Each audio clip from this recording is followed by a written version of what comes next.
Assalamu alaykum wa rahmatullahi wa barakatuh.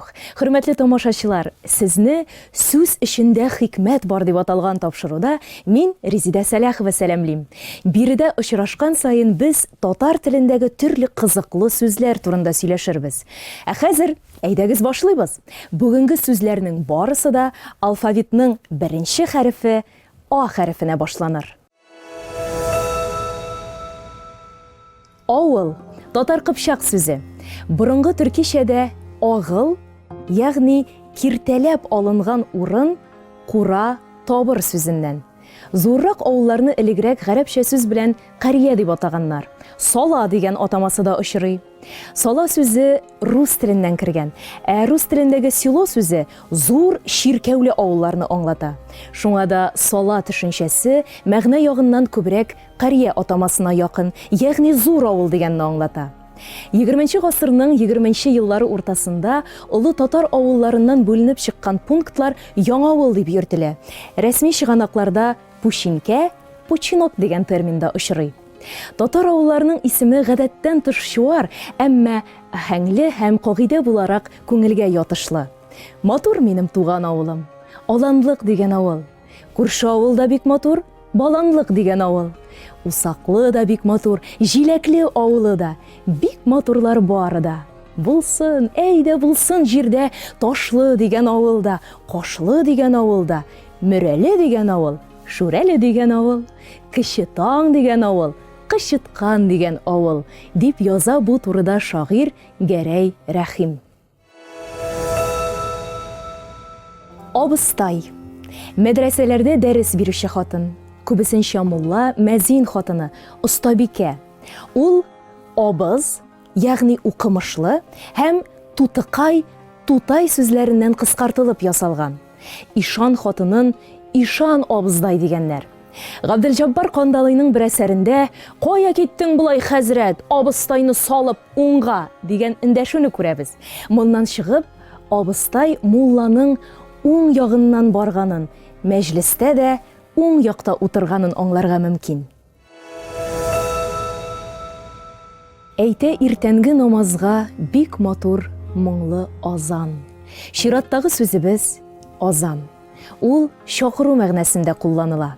Мәчеттә җомга намазы укылачак вакытны халыкка белдерү зарур күрелгәч, сәхабәләр кыңгырау кагу, быргы кычкырту кебек усуллар куллануны тәкъдим иткән була. Ләкин Расулулла хәзрәтләре буларның насраниларга, ягъни христианнарга, яһудиләргә һәм мәҗүсиләргә иярү булуын сәбәп итеп, тәкъдимнәрен кабул итми, азан кычкырырга карар бирелә. Шагыйрь Фәтхи Бурнаш азан вакытын булай тасвирлый.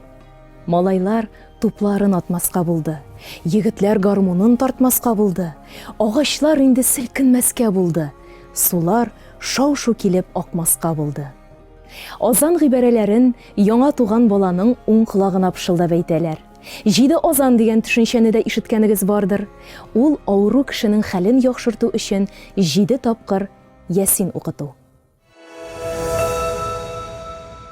Акча. Шәрыкта вак акчаны шулай атаганнар. Нәкый сәнбәттә акча сүзенә карата кызыклы гына фикергә тап буласың. Борынгы Идел Булгарда металл акчага кадәр тиен тиресе акча берәмлеге саналган. Шул чакларда озак кына заман 2 тиен тиресе бер көмеш акчага тиңләшүеннән 2 тиен бер акча сүзе әйтем булып киткән булуы ихтимал. Нәкый сәнбәттә акча сүзенең килеп чыгышына карата икенче бер халык этимологиясе дә очрый. Акчаның башы ах, соңы шах дигән мәкалгә искәрмә бирелгән. Шах фарсыча чыкыр дигәнне аңлата. Ягъни акча ах-вах белән табылып, шул ук адәмне кабергә, чыкырга кертәдер. Әлеге ике сүзне кушып, ах-шах дип әйтүдән соңыннан акча сүзе килеп чыккан дигән фараз да бар. Ахирәт. Заман беткәннән соңгы дөнья. Теге дөнья. Гарәпчә ахир сүзе ахыргы, соңгы дигәнне аңлата. Ахирәткә ышану иман шартларының берсе. Мәүлә Кылый ахирәткә күчәрләр гынах атына атланып дип язган. ахирәт көне дип кыямәт көнен, ахирәт күлмәге дип кәфенне, ахирәт кышы дип риваятләрдәге бу дөньядагы бәндәләрнең җаннарын җыеп, теге дөньяга алып китә торган кышны атыйлар. Сөйләм телендә ахирәт сүзе якын дус, ахирәткәчә дус дигән мәгънәдә дә кулланыла. Ахирәт дуслыгы үлгәч тә бер-берсенең гөнаһлары өчен җавап тотырга ант иткән кешеләр арасындагы якын мөнәсәбәт. Мөхәммәд пәйгамбәр, аңа Аллаһның сәламе вә рәхмәте булсын, 622 елда сахабалары белән Ясрибкә күчеп килгәч, биредәге ансарлар белән мөхаҗирләрне килештерү өчен аларны бер-берсенә ахирәт дусты ясый. Бүген ахирәт сүзе гадәттә хатын-кызларга карата гына кулланыла. Ирләр турында әйткәндә ахири диләр. Аяз. Аяз борынгы төрки, татар, гарәп исеме. Фарсы шигъриятендә аяз яшьлек зифалыгы, матурлык, нәзакәтлелек, тугрылыклы мәхәббәт синонимы. 12-13 гасыр суфилары өчен аяз ул камил кеше һәм абсолют белем иясе. Ә минем сезгә башка. Татарстанның Габдулла Тукай һәм РСФСРның Максим Горький исемендәге дәүләт бүләкләре иясе булган Аяз Гыйләҗев турында сөйлисем килә. Аяз Гыйләҗев әдәбиятка узган гасырның 50-нче елларында гаделлеккә омтылучы рухи азатлык җырчысы буларак килеп керде. Сугыш чорына туры килгән бала чакның да, шәхес культының да газапларын кичергән ул. Шуңадыр үз әсәрләрендә җыр теле ярдәмендә кырыс реализмга мөрәҗәгать итә. Аяз Гыйләҗев әсәрләре Совет хакимияте чорының сәнгатьчә тарихы, ахыр чиктә аның ни өчен җимерелеп төшүенең сәбәпләрен тирән итеп аңларга ярдәм итә торган әдәби йылы язма ди тәнкыйтьче Фуат Галимуллин. Мөгаен шуңа аның «Өч аршын җир», «Мәхәббәт һәм нәфрәт» турында хикәят, «Җомга көн кич белән», «Язгы кәрваннар», «Урталыкта» һәм башка бик күп әсәрләре дулкынландыру көчен югалтмый, укучыда кайтаваз таба, сәхнәләргә менә. Мәсәлән, Камал театры тамашачысы бүгенге көндә бик яратып «Әтәч менгән читәнгә» повестена куелган спектакльне карый ала.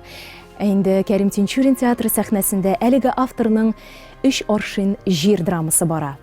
Аяз Гыйләҗевнең дистә еллар дәвамында тудырылган бай эчтәлекле, төрле жанрдагы иҗади мирасы 20-нче, 21-нче гасыр әдәбиятының иң кыйммәтле хәзинәсе булып санала.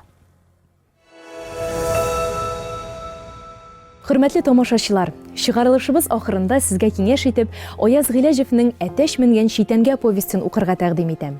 Тапшыруыбыз Адлер Тимергалин төзегән миллият сүзлегенә нигезләнеп эшләнде. Шулай итеп, сезнең белән киләсе тапшыруларга кадәр саубуллашам. Әссәламу алейкум ва рахматуллаһи ва баракатух.